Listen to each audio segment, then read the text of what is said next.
3 very scary, true attic horror stories. Let's get it.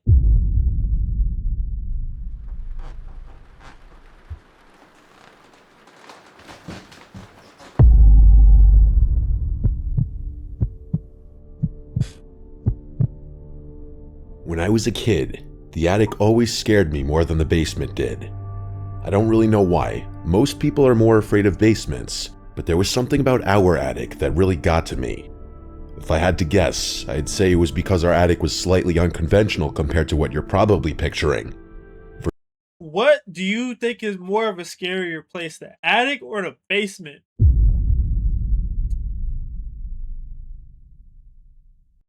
Personally, I think I'm gonna go basement. I think the basement is for sure scarier than the attic, for sure. For starters, it was surprisingly spacious. Most attics are typically cramped and congested, which makes sense, but our attic was built in such a way that you didn't ever have to crouch when you were up there. You might think that would imply we used it more often, the same way anyone would use excess space. But no. I'm not really sure why, but my parents treated it like a glorified storage room. That was its sole purpose. Thinking about it now, they honestly avoided it as much as possible. The other thing about it was that it had so many nooks and crannies built into it. What I mean by that is the space was broken up by odd beams and small changes in elevation, almost like a makeshift maze. The beams were of uneven thickness, and there was no pattern to where they appeared. The result was that you couldn't stand in any one place up there and have a clear line of sight from one end to the other, and the uneven flooring was a nightmare. You could genuinely injure yourself up there if you weren't careful. And my dad used to joke that one day one of us would slip on one of the joists, fall through the insulation, and puncture a hole in the ceiling. So you can imagine why an attic like that would be scary to a little kid. Right. The maze-like quality was what freaked me out the most. I really didn't like not being able to see the attic in its entirety, and every time I went up there, I felt like someone was hiding behind one of the beams. But anyway, what I'm about to tell you happened so long ago that I don't have a ton of other memories from that period in my life.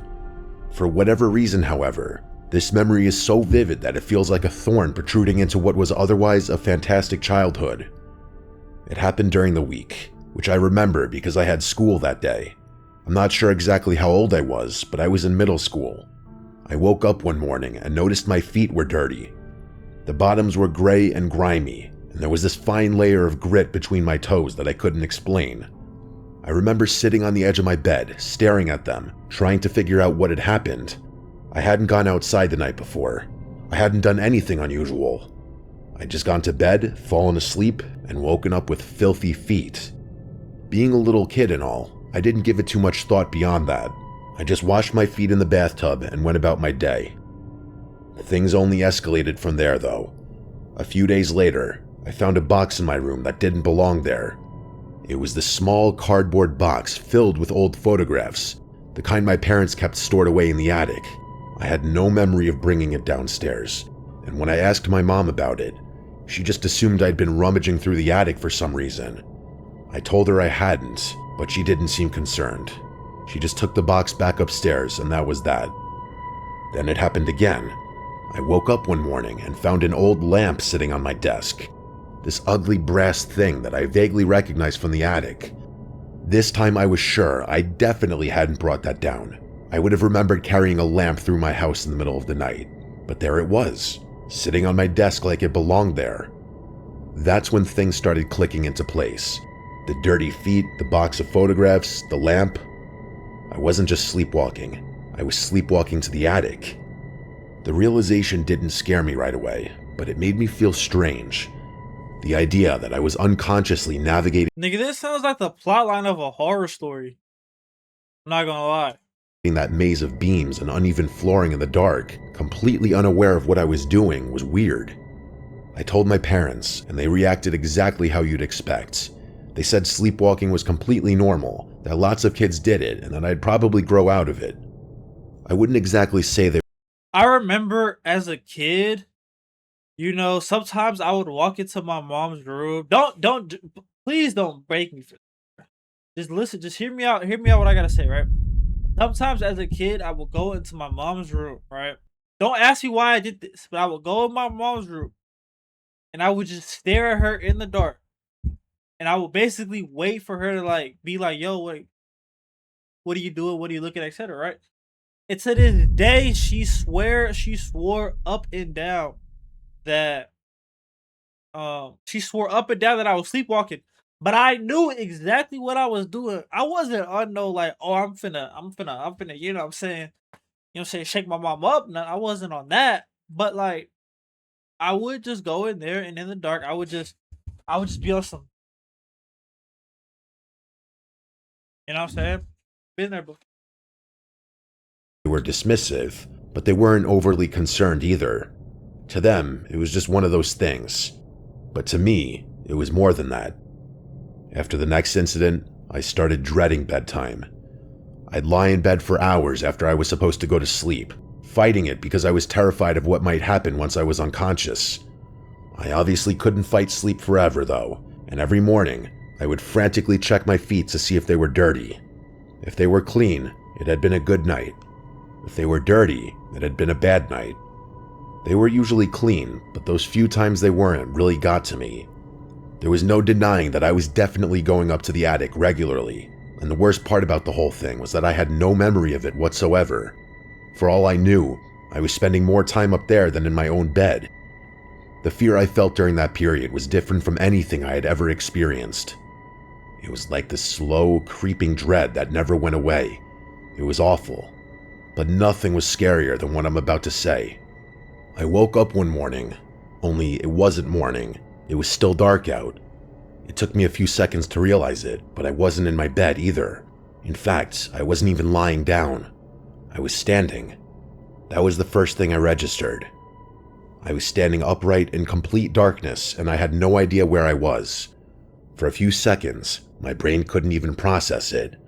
But then the recognition hit me. I was in the attic. The fear that washed over me was so intense that I almost couldn't breathe. I was in the attic in the middle of the night in pitch black darkness. I couldn't see a single thing, not the beams, not the boxes, not the hatch, nothing. Just absolute impenetrable black. And to make matters worse, I had no idea where in the attic I was. I stood there for what felt like an eternity, too scared to move. It was like sleep paralysis times 100. I knew the layout of the attic, but only vaguely and only from memory. I also knew there were obstacles everywhere. The idea of trying to find my way back to the hatch in complete darkness was almost unthinkable, but I couldn't just stand there forever. So I started moving, slowly and painfully. I was so scared that I actually started crying, but silently. The tears were just flooding down my face, and I felt like if I made too much noise, something was going to get me. It was the most terrified I've ever been, but I couldn't shake the feeling that I wasn't alone up there. I don't know what was giving me that thought, but I could feel something else there with me. Something further in the dark, and as soon as I had that thought, I actually heard something. There was a soft thud from somewhere behind me. It honestly sounded like a footstep, or someone shifting their weight on the floorboards. I kept moving, but I heard the sound twice more, and both times it sounded like it was coming from a different spot. At that point, I was convinced beyond a shadow of a doubt that there was something else up there with me. I don't know how long it took me to find the hatch, but I eventually did find it. I went straight to my parents' room and woke them up. I was full on bawling at that point. I couldn't hold it in anymore. I told them what had happened, how I'd had to find my way back in the dark. I told them about the sounds too, and that there was someone in the attic. I expected my dad to spring out of bed and rush up there with a baseball bat, but he didn't. They didn't even really take me. I ain't gonna lie, bro. Personally, whenever I get to a point where I'm gonna be a father, this and that, bro, I ain't gonna lie. I'm not looking forward to the whole. Oh, there's a strange noise going outside, babe. Go check that out. No, nigga, no. No, nigga, no, nigga, no, nigga, no, nigga, no, nigga, no. I'm not looking forward to that shit. I ain't gonna lie. Sometimes even at my big old age of 23, bro. Sometimes when people knock on the door, bro. Sometimes I have my mom go check that shit. I'll be honest, man. You know, and I would be like, I have feel a little bit of shame about it, but to be honest, I don't. You know, just because I'm a man or whatever, nigga, that don't mean I don't get scared, nigga. You know what I'm saying? Like G Herbo said, shit, gangsters cry. So why can't gangsters be scared? Seriously. My mom just hugged me and told me it was okay, that sleepwalking could be scary, but it wasn't dangerous. My dad offered to put a lock on the attic hatch if it would make me feel better, and I said yes, obviously. But I knew what I heard. I insisted that they at least check the attic, and my dad finally agreed. As I was watching my dad climb up there was a part of me that genuinely thought he wasn't going to make it back. But not 2 minutes later, he was already climbing back down the ladder. He told me there was nothing up there and to go back to sleep. So that's what I did, but lying in bed after that experience was the worst night of my life. After that, the sleepwalking did stop. I'm not sure what I would have done if it had continued, and speaking of that, I've never been able to fully accept the sleepwalking explanation. I know that's the most logical explanation. Sleepwalking is a real thing that happens to people, and there's nothing supernatural about it. But there's this part of me that can't let it go. The way I always ended up in the same place, the attic, never anywhere else in the house, and the way I was apparently capable of navigating the maze of beams and obstacles in complete darkness without even hurting myself. And most of all, that night I woke up standing in the dark. The sounds I heard. You know, I was the other night when I was getting ready to go to sleep, I was watching a very interesting video on YouTube, and it was talking about like when we go to sleep, like where does our brain go? You know what I mean? Like when we are asleep, like the concept of sleepwalking, how your body can essentially move without you being aware that you're moving, right? Where does our consciousness go while we're sleeping? You know? I thought that's a great question. Do I have an answer for you? Fuck no, I don't. But you know what I'm saying? Let's open a conversation, you know what I'm saying? Let's have a discussion in the comment section, man.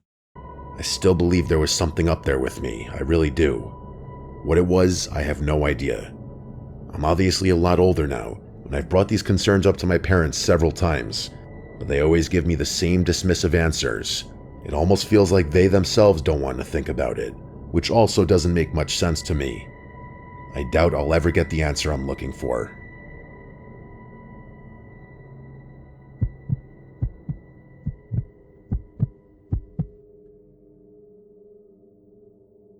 This happened when I was 14 or 15.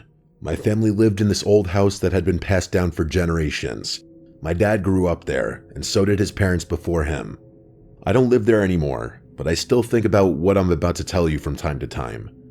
Like most houses, it had an attic. It was basically a graveyard for stuff nobody wanted to deal with, like old furniture, boxes of God knows what, and Christmas decorations. That last one was the only reason anyone ever went up there. Once a year right before the holidays, and then once more to put everything back. This happened around Christmas time, but Christmas has basically nothing to do with the story. That particular Christmas, my dad decided I was finally old enough to grab the decorations myself. He gave me the whole rundown, which boxes to look for, something about the lights being in a separate container near the back wall, and I nodded along like I was paying attention. I wasn't, not really. I was thinking about something else. We finished talking, and he sent me up to the attic. I climbed the ladder and pulled down the little chain to turn on the light. I remember looking around and thinking I genuinely couldn't remember the last time I'd been up there. But then I realized there was a problem. I had absolutely no idea what my dad had actually told me to grab. I couldn't remember any of his instructions, and there was no way I was going back to ask him to repeat himself. My dad had this thing about that. He'd get legitimately pissed off if you made him say something twice, so I just started opening random boxes that looked like they might contain Christmas decorations. I ain't gonna lie, bro. I'm one of those people where in person, bro, I don't like to be super loud when I talk. So I'll kind of talk with y'all. If y'all go and watch some of my old videos, y'all see sometimes I have a little bit of like a my voice can get kind of low because I don't like getting too loud, and it's kind of annoying when people are constantly telling you, "Yo, I can't hear you say it twice," like, and then I'm having to raise my voice, and then they get mad at me. They're like, "Don't catch the attitude." It's just, you know what I'm saying. I agree with that on this one. Bro. I ain't trying to say the same shit twice, bro. It gets annoying quickly.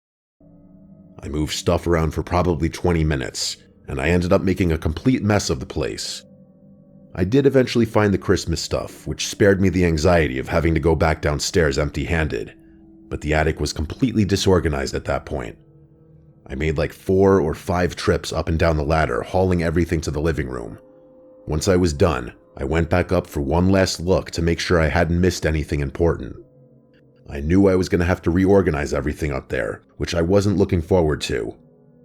As I was looking around the attic, bracing myself for all the stuff I was going to have to move, I saw something up there that looked out of place. In one of the back corners, kind of tucked behind all the stuff I'd moved around, there was this box I hadn't seen before. It was black and didn't look like a flimsy cardboard box, but something sturdier, like a document box or one of those fireproof things. Despite the heavy-duty look, it somehow looked older than everything else up there. Being a curious kid and all, I obviously opened it. Inside were papers, dozens and dozens of them, like an alarming amount.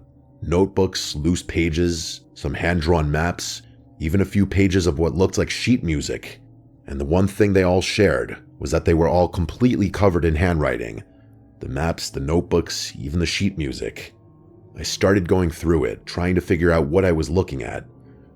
The handwriting was difficult to decipher at first, but the more my eyes adjusted to the lettering, the more I was able to understand. None of the pages were dated, but they seemed to be stacked in chronological order, older stuff on top and newer entries near the bottom. I was so intrigued by that box and those papers that I told myself I wouldn't go back downstairs until I had read each one. The earliest entries were boring. Weather stuff, household tasks, random thoughts about the day. It kind of resembled a disorganized diary, and I was very quickly able to gather that whoever was responsible for writing it all was someone who had previously lived in that house. As I kept reading, though, things got weirder. For starters, the handwriting got slightly more chaotic and illegible, which was the first indication, but that was nothing compared to the content of what I was reading. Whoever wrote all of it had become obsessed with the attic. They kept measuring it. They repeatedly documented the dimensions of the attic over and over, comparing them to the footprint of the house below. According to their math, the attic was smaller than it should have been. There was space along one of the walls, like several feet, that couldn't be accounted for. They went into extreme detail about this one wall, like cracks, indents, marks. Every square inch of what made that wall distinctive was in there. I'm gonna be honest. The nigga that he's describing sounds like a nigga that it's either he's bald. Like, this is what I think of, like, type of person that would do some shit like this. He's bald, but he wears glasses. He has like a goatee that's like connected, and like this part is like straight line. He has like the center of his head is bald, but he got like hair all around, and he probably has a bun. I would give this person probably about 37, 38-year-old white man, probably about 5'10". And I would say he's pretty frail. So weight-wise, I'd probably give him about 150 pounds. And he wears a size 10 shoe. The entries got even more frantic after that.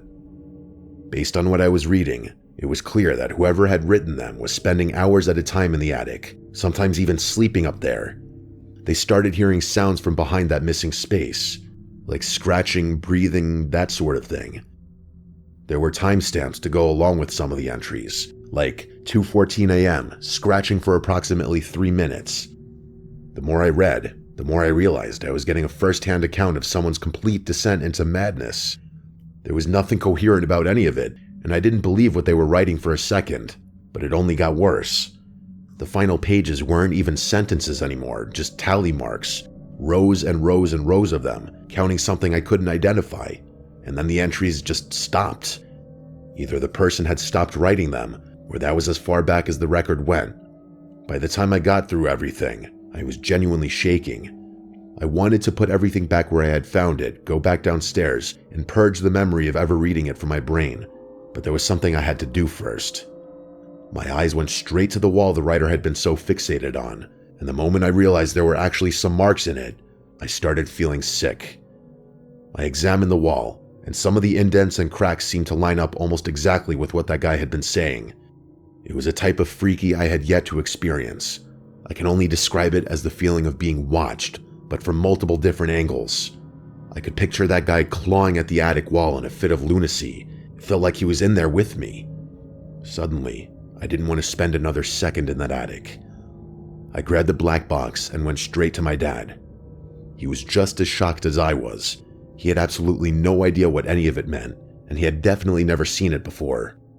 He told me he was 100% sure it wasn't his father's handwriting, which meant whoever wrote those entries must have been a person who lived there even before my grandpa. The thing was, his parents were both gone, and he knew absolutely nothing about the people who had lived in the house before them.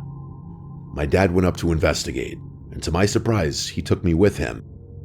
I felt a lot safer having him with me, so I didn't argue.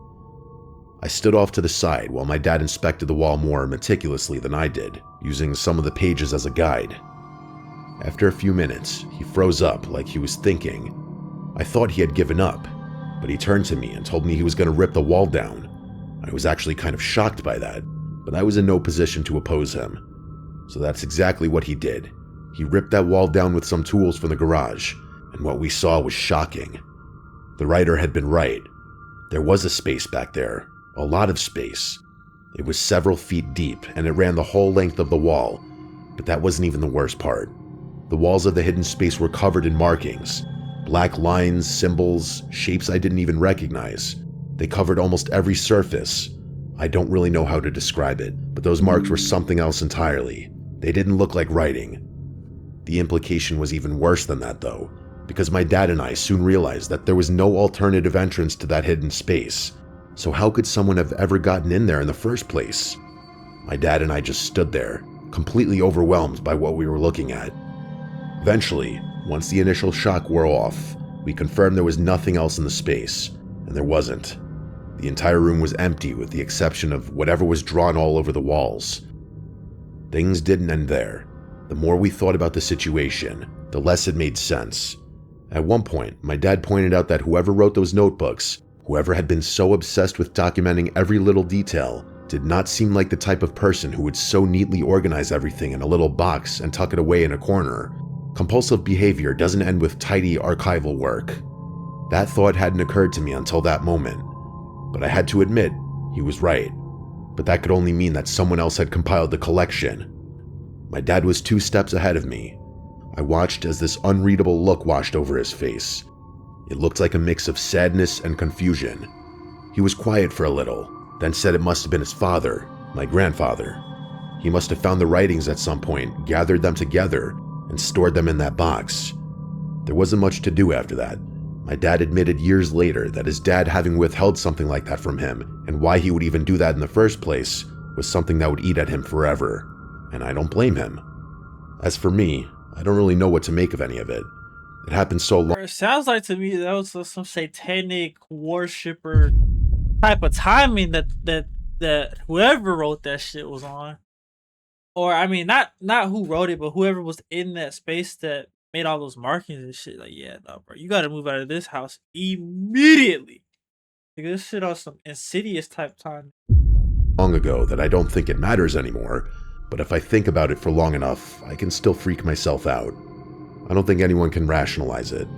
There's no reasonable explanation.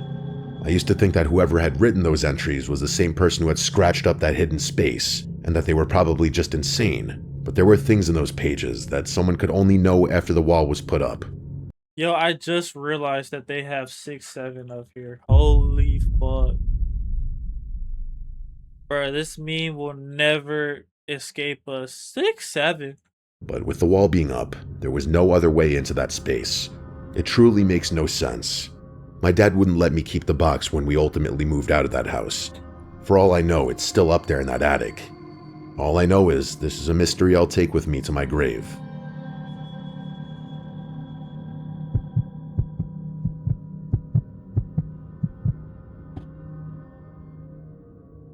I've been a smoker for longer than I care to admit. 23 years now, give or take. Damn! At this point, it's less of a habit and more of a ritual. Something to keep my hands busy or to mark the end of a day. The thing is, I refuse to smoke inside. My parents were the same way when they lived here, even though my dad smoked cigars on special occasions. I inherited this house from them about 4 years ago when they finally pulled the trigger and moved down to Florida. They'd been talking about it for years, and I think they just needed to know the house would be in good hands before they could actually leave. I was divorced, living in an apartment that was way too small and depressing, so the timing worked out. My only complaint now is that the house actually feels too big, which sounds absurd until you realize it's a 3-story colonial and I live alone. Shit. The house also has this big backyard, probably close to an acre if you count the wooded part, and I've gotten into the habit of taking these late night walks out there while I smoke. It's peaceful. There aren't any neighbors close enough to bother me, and the only light out there comes from my house, so usually it's just me and the crickets and whatever's rustling around in the trees.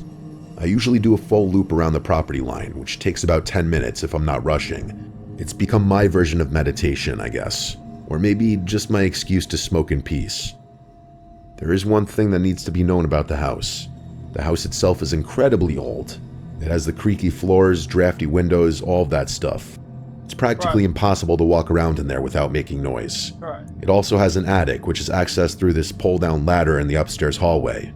It's essentially a big storage room, and I only go up there when I need to grab decorations or store some of my parents' stuff that I don't know what to do with, but I don't want to throw away. There's a tiny little window up there too, which overlooks the backyard. It's maybe a foot wide, original to the house, and it kind of looks out of place against the rest of the house. I've looked up at that window hundreds of times during my walks. It's never caught my attention before. That is, until about 3 weeks ago. I was doing my usual loop, halfway through a cigarette, when I happened to glance up at the house. I don't know why. I wasn't thinking about the attic or anything. My eyes just drifted upward, and for a split second, I could have sworn I saw something move behind that little window. I stopped walking and just stood there in the middle of the backyard, staring up at the attic. The window was dark, obviously. There's no light up there unless you bring a flashlight, but I was almost positive I'd seen movement. A shape passing in front of the glass maybe, or something shifting in the darkness behind it. I told myself I was being ridiculous. I'd probably just seen a reflection of a cloud or a bat flying past or something. I finished my cigarette, went back inside, and didn't think about it again. The next night, though, I saw it again. This time I was sure there was definitely something moving up there beyond just a reflection or a trick of the light. Something was in my attic. My first thought was that it was an animal. Squirrels get into old houses all the time, and I wouldn't have been surprised if there was a gap somewhere in the eaves.